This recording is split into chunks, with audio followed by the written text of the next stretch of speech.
मी आज बनवणार विदर्भातले नागपुरी सावजी झिंगे, रस्सेदार भाजी, चविष्ट भाजी।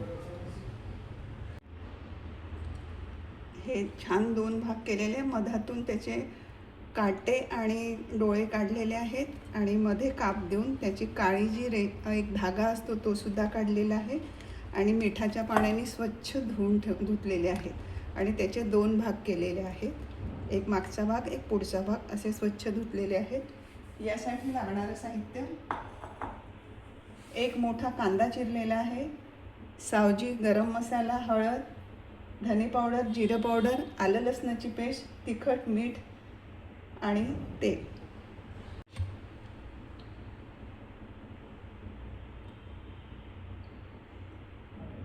या भाजीला तेल थोडं जास्ती लागतं कारण ही जी पीसेस आहे झिंग्याची ही तळून काढावी लागतात। तेल तापलेलं आहे, मी झिंग्याची तुकडे जे केले होते ते टाकत आहे।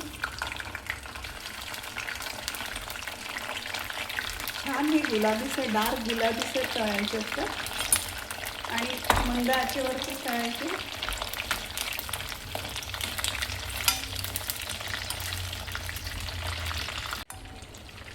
ती तळताना तेलामध्ये छान याचा भाग जो आहे आतमधला तो असा कडक होतो, खोबऱ्यासारखा असा कडक होतो आणि याचा रंग बघा किती छान लाल झालेला आहे, ऑरेंज झालेला आहे।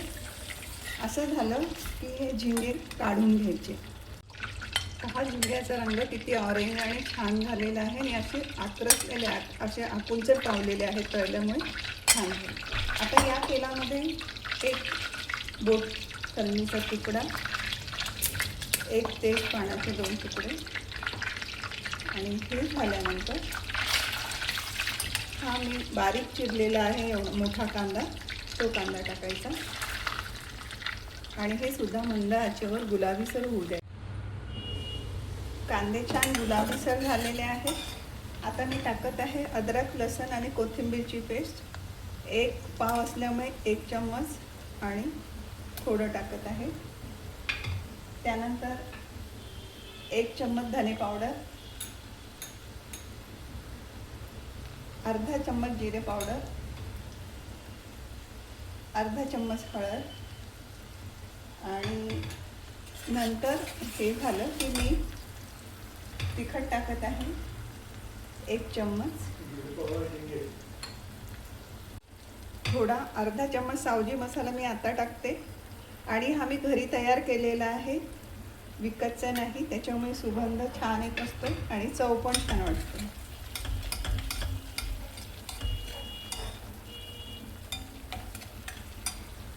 आता मसाला तयार झालेला आहे, मी हे झिंगे या मसाल्यामध्ये टाकत आहे आणि हे मंद आचेवरती मसाल्यात होऊ द्यायचे।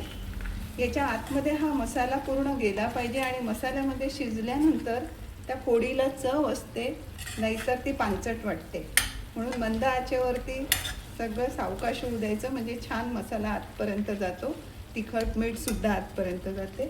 आता मी टाकत आहे याच्यामध्ये मीठ, ते चवीप्रमाणे टाकायचं, जशी भाजी जेवढी असेल तेवढी मीठ टाकलेलं आहे। मंद आचेवर ठेवून हे झाकून ठेवून द्यायचं।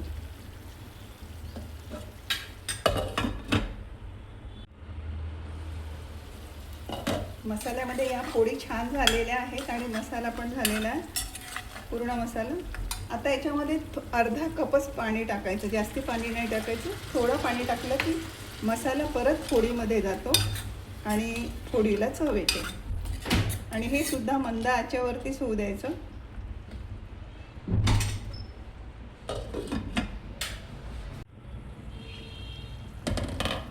या झिंग्याला कोकणामध्ये कोळंबी म्हणतात, तर पुण्या मुंबईकडेच बाकी ठिकाणी प्रॉन्स म्हणतात, पण आपल्या विदर्भामध्ये याला झिंगे म्हणतात आणि आम्ही सुद्धा सावजी लोक झिंग्याचीच भाजी असा उच्चार करत असतो। आता याच्यातलं पाणी आटत आलेलं आहे। आता आपण टाकायचं रस्स्यासाठी। कमी पाण्यामध्ये शिजवल्यामुळे त्या फोडींना सुद्धा मसाला छान पोचलेला असतो, तिखट मिठाची चव चांगली वाटत असते आणि हे आता मंद आचेवरती परत होऊ द्या। बघा उकळी आलेली आहे, मी एकदम गॅस कमी करत आहे आणि तेव्हा सावजी गरम मसाला मी तेव्हा अर्धा चम्मच टाकला होता, आता अर्धा चम्मच टाकत आहे. खूप टाकायची गरज नाही, कारण याच्यामध्ये मसाला तीव्र असल्यामुळे सगळं सुगंध वास पूर्ण मसाल्याला भाजीला मिळालेला असतो, म्हणून असं छान. आणि हे झाकून कमी गॅसवर ठेवून द्यायचं, म्हणजे आरामात शिजते.